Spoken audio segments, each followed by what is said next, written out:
Jesus is the true and better Adam who passed the test in the garden, his garden, a much tougher garden, and whose obedience is imputed to us.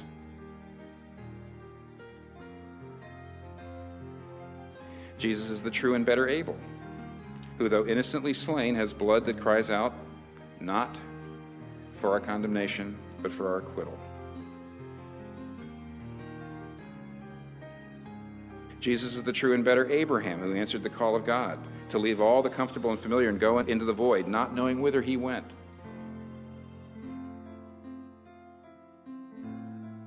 Jesus is the true and better Isaac, who was not just offered up by his father on the mount, but was truly sacrificed for us all. While God said to Abraham, "Now I know you love me, because you did not withhold your son, your only son, whom you love from me." Now we at the foot of the cross can say to God, "Now we know that you love me, because you did not withhold your son, your only son, whom you love from me."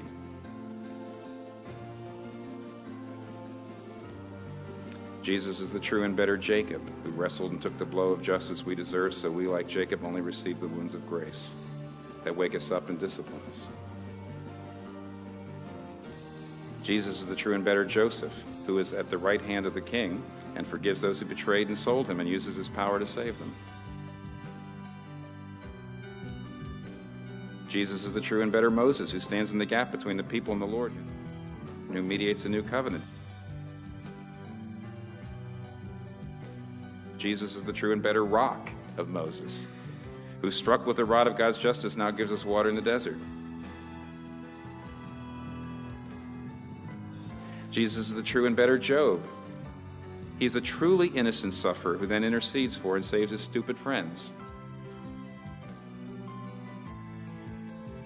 Jesus is the true and better David, whose victory becomes his people's victory, though they never lifted a stone to accomplish it themselves.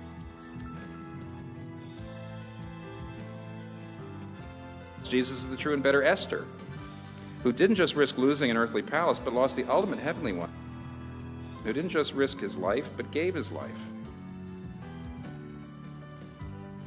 Jesus is the true and better Jonah, who was cast out into the storm so we could be brought in.